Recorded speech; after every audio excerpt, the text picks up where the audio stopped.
전도서 기자는 계속 우리 인생의 삶 가운데 모순되는 일에 대해서 이야기를 합니다. 실질적으로 모든 것이 헛되다 라는 그 전제하에 이야기를 해 나가고 있는데요.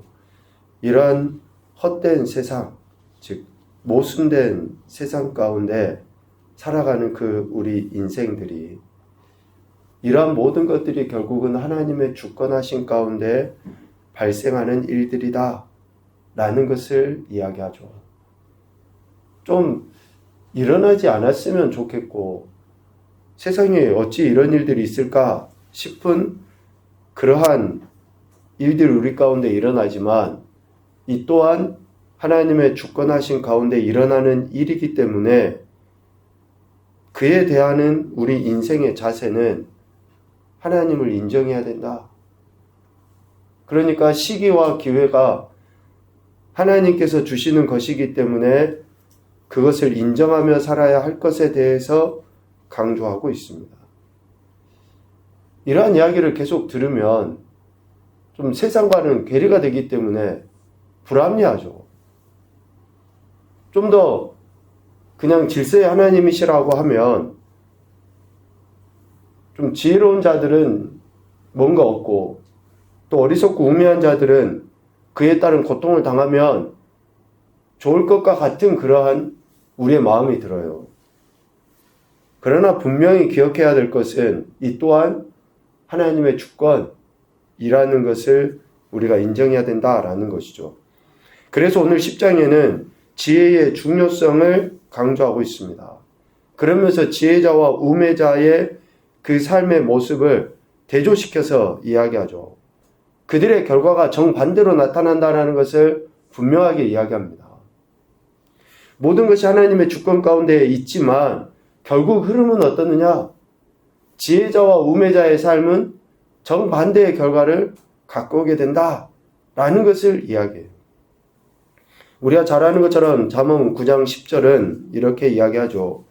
여호와를 경외하는 것이 지혜의 근본이요 거룩하신 자를 아는 것이 명철이다 라고 분명하게 말씀합니다. 이러한 전제하에, 대전제하에 지혜가 가진 그러한 힘, 또 우매가 가진 그러한 악한 영향력에 대해서 이야기를 하죠.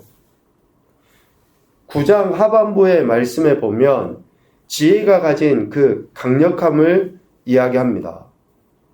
작고 인구가 많지 아니한 한 작은 성읍을 점령하고 싶은 큰 왕이 있죠. 그가 와서 그 작은 성을 점령하기 위해 에워싸고 그 성읍보다 높은 흉벽을 치고 그렇게 해서 그 성읍을 점령하려 합니다. 그런데 그 성읍 한가운데 살고 있는 지혜자, 그 지혜자는 가난한 지혜자다 라고 15절에 이야기하죠. 9장 15절에. 그 가난한 지혜자가 그가 가진 지혜로서 그 성읍을 건져냅니다. 여기에서 가난하다라는 그 말의 의미는 비참하다, 초라하다, 그리고 사람들에게 무시당하다라는 그런 의미가 있어요.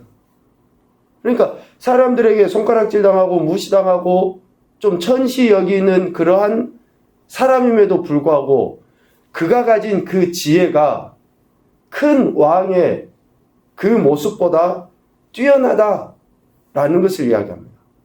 그래서 그 성읍을 건져내는, 해방시키는, 평탄케 하는, 구원해내는 그러한 힘을 발휘하게 한다라는 것이죠. 지금 우리가 가진 지혜가 어쩌면 아무런 힘도 없고 보잘것도 없고 또 사람들에게 되려 무시당하고 멸시당할 수도 있어요. 그러나 이런 지혜가 언제 힘을 발휘하게 됩니까? 어려움을 처했을 때, 좀 문제가 생기고 갈등이 있을 때, 다른 사람들이 다 포기할 것과 같은 그런 상황에 놓일 때에 무시당하고 멸시당하는 지혜이지만 그 지혜로 그 성읍을, 그 공동체를 평탄케 하는, 여기서 건져대다, 건진 그것, 해당하는 히브리어의 의미가 그겁니다. 평탄케 하다.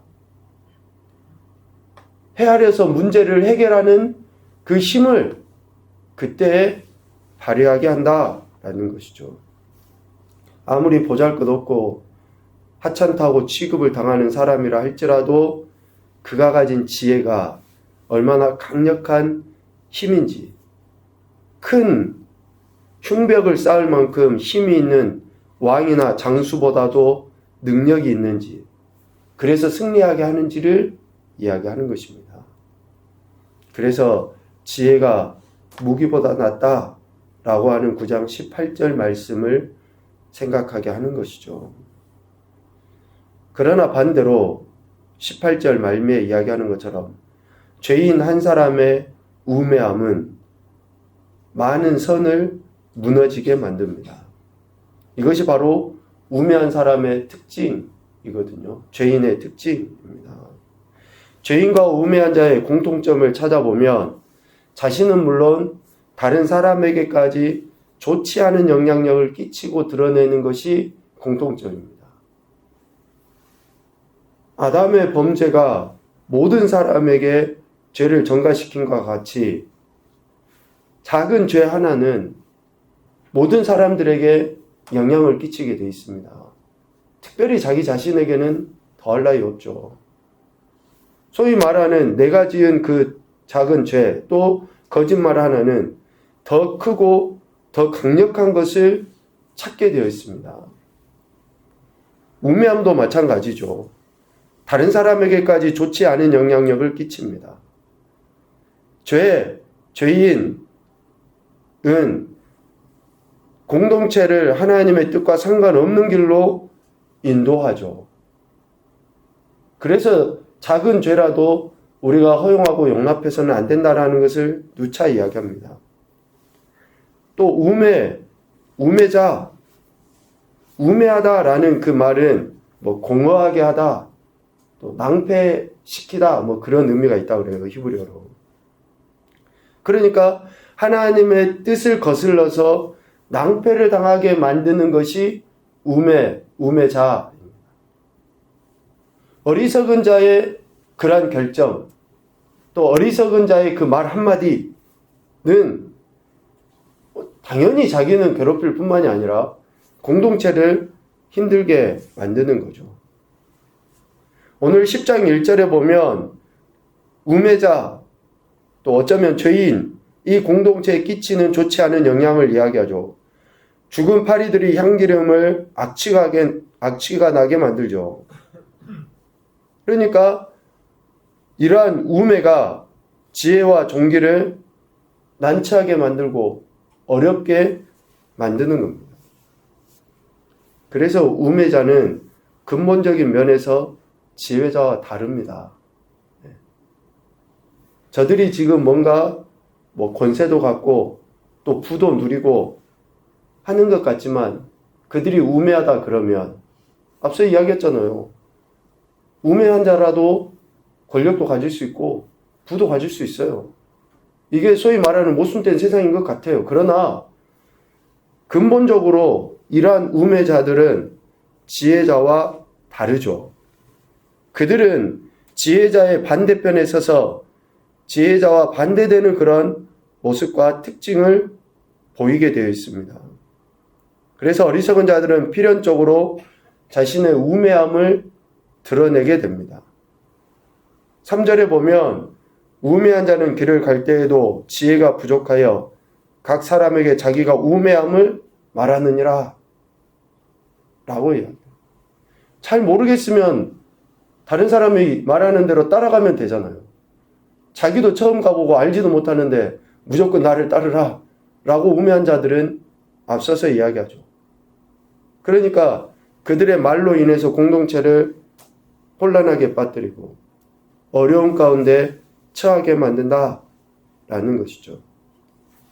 전도서 기자는 그래서 우리 인생이 가진 지혜, 또 어쩌면 우매함이 있다 할지라도 우리가 그것을 지혜도 그렇고 우매도 그렇고 감추려고 한다 할지라도 지혜도 마찬가지지만 우매함도 반드시 드러나게 돼 있다라는 거예요. 드러날 수밖에 없다. 그러면서 지혜와 우매의 차이점을 이야기하는 것이죠. 이런 우매한 자들의 그런 어리석은 모습은 사회의 이런 모순적인 행태로 드러나게 됩니다. 사소한 우매라 할지라도 커다란 지혜를 무효화시킬 수 있는 그러한 힘이 있어요. 가난하고 초라한 지혜자에 대해서 누가 무시를 하고 멸시합니까? 뭔가 가졌다고 하는 우매자들이 그들을 무시하고 멸시해요. 그러니까 그 우매함이 가진 강력한 힘이 더욱더 지혜를 초라하게 만드는 것이죠. 그러나 앞서 이야기한 것처럼 어려움을 당하게 되고 어떤 공동체에 문제가 생기게 되잖아요. 그러면 지혜가 힘을 발휘하게 돼 있습니다. 그래서 우리가 하나님을 믿는 사람들이 지금은 세상 가운데 아무 말 안 하고 그냥 살아가는 것 같아도 큰 문제가 생기잖아요. 예전에 역사적으로 그렇지 않습니까? 전쟁이 나고 뭔가 어려움이 생기면 나라를 위해서 누가 일합니까? 지혜자들이 일하는 거예요. 하나님을 경외하는 자들이. 떵떵거리며 사는 우매자들은 다 어때요? 다 그것을 감추고 자기 것을 지키기 위해서 정말 배신도 하고 그러는 것 아니었습니까? 그래서 지혜자가 비록 우매자에 있어서 어려움은 당하지만 그렇다라는 것이죠. 그래서 보편의 사람들은 삶에 대한 회의와 허물을 느끼게 돼요. 왜 보편의 삶 속에 우매한 자들이 득세를 하고 지혜로운 자들이 어려움을 당하니까 사람들이 별거 아니네 라고 이야기하고 그릇된 것들을 우매자들이 살아가는 것들을 오히려 따라가고 또 그렇게 살아가게 된다라는 거죠. 그러니 공동체가 갈수록 어려워진다라는 것입니다. 오늘 10장 말씀에서는 몇 가지의 모순된 모습을 이야기하죠. 통치자들의 이런 변덕스러운 모습, 주권자에게서 나오는 허물이라고 5절에 이야기합니다. 그리고 그 이하에 보면 우매한 자가 높은 지위를 얻고 부자들이 낮은 지위에 앉는 것, 종들이 말을 타고 고관들은 종들처럼 땅을 걸어다니는 것, 이런 불합리하고 모순된 그런 일들이 일어나요. 우매한 자들의 그런 태도로서 사회의 이러한 모순된 모습들로 나타나는데 이것을 5절에 보니까 재난이라고 해요. 재난. 히브리어의 의미는 허물, 실수입니다. 과실 그런 뜻을 가지고 있죠. 그러니까 참 발생하지 않아야 될 일이 발생하는 거예요. 이런 모순된 일들은. 그러니까 우리 하나님을 믿고 하나님을 경외하는 지혜자들은 어떻습니까? 이러한 재난이나 실수나 일어나지 말아야 될 그런 일들 가운데 요동치면 안 되는 거예요. 그것은 실수고 일어나면 안 되는 것들이잖아요. 거기에 우리가 마음을 쏠리면 어떻습니까? 그 이면에는 우리에게도 그런 일이 일어나야 되는데 나도 이런 일을 해야 되는데 라는 그런 생각을 갖게 된다라는 것이죠.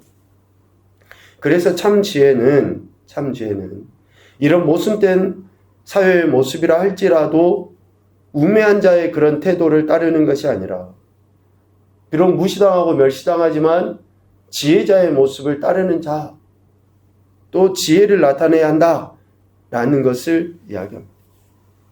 이런 모순된 상황 속에서도 하나님의 역사하심, 하나님의 질서는 여전히 진행되어져 가고 있음을 우리는 기억해야 됩니다. 하나님께서 모든 것을 하나님의 계획과 질서대로 이루어 가십니다.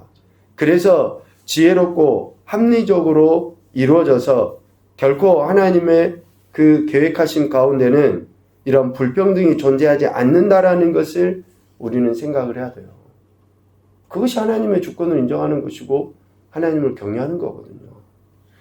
고린도서 말씀하신 것처럼 하나님은 무질서의 하나님이 아니십니다. 그러므로 우리는 그 하나님의 선하신 뜻과 계획을 인정하고 오늘도 살아가야 될 어쩌면 모순적인 이런 상황과 사회 환경 속에서 여전히 신실하게 지혜의 모습을 드러내야 한다라는 것을 이야기합니다. 첫째 교훈입니다. 지혜자이든 우매자이든 삶의 현장에 영향력을 끼치기 마련이다. 오늘 우리가 속해 있는 공동체, 삶의 현장에 우리는 영향력을 끼치게 되어 있습니다. 어떠한 자로서 영향력을 끼치고 있는지는 하나님과의 관계를 통해서 우리 스스로 아는 것이죠.